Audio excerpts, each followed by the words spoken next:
it's weekend again. The week's just, and the time is just flying. It feels like, the older you get, that the time is just going so quick. We have tomorrow, Saturday, yet another USA Spirit School. It's always a privilege for me to spend the time with all of my friends in the US. And yes, with lockdown, we can still not enter into the USA.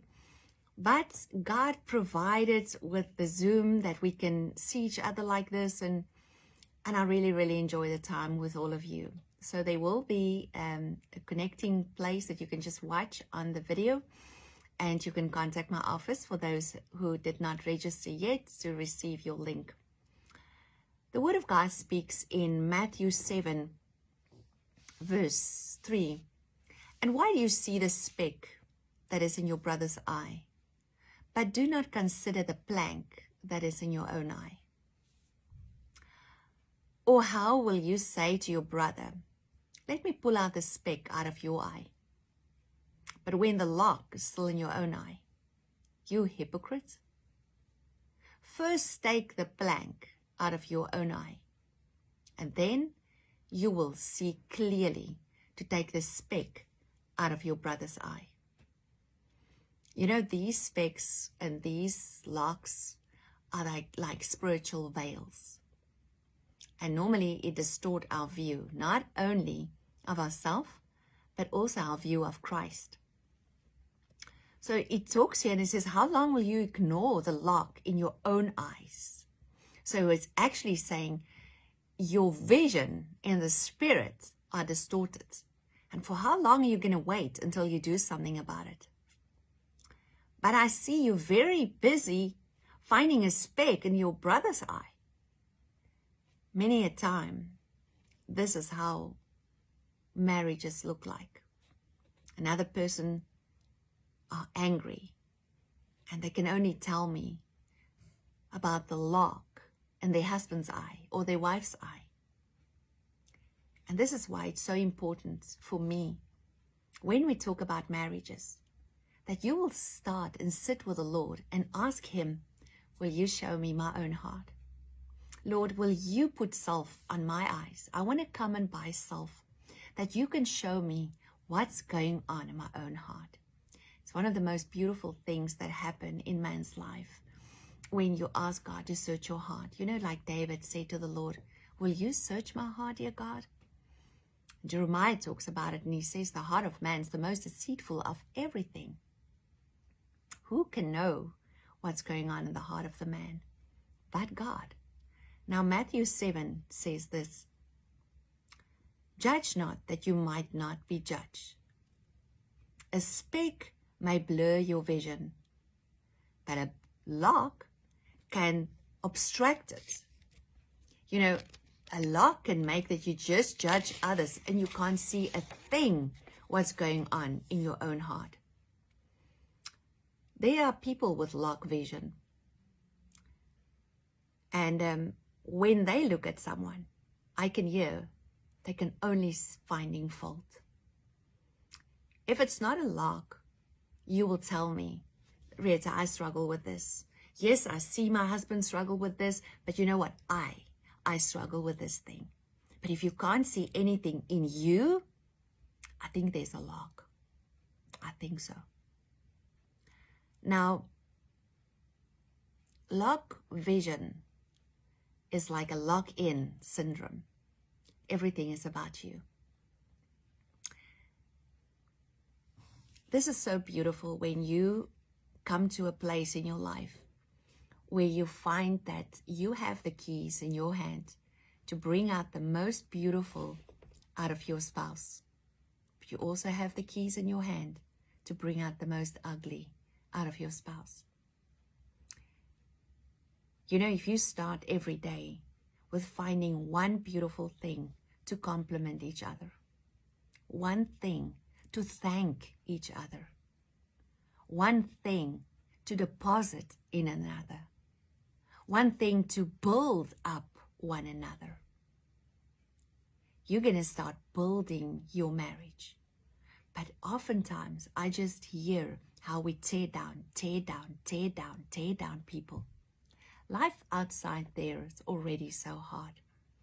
Our marriage is supposed to be a safe place. And you know, you can never afford your children to see this, to hear this, to eat this, to taste that.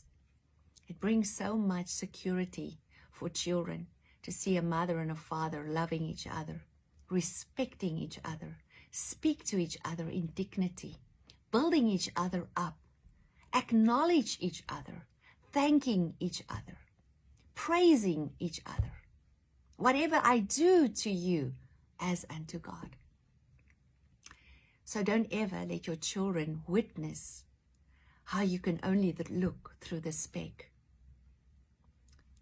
Jesus said to first remove the log from our own eyes and then take care of the speck in your brother's eyes. And I just love that, because when we take the log out of our own eyes, it keeps us busy with ourselves.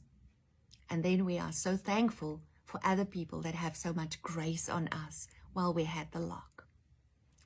So when the logs are removed, we see clearly, because our motives become pure. Now, sometimes we need to become quiet before God.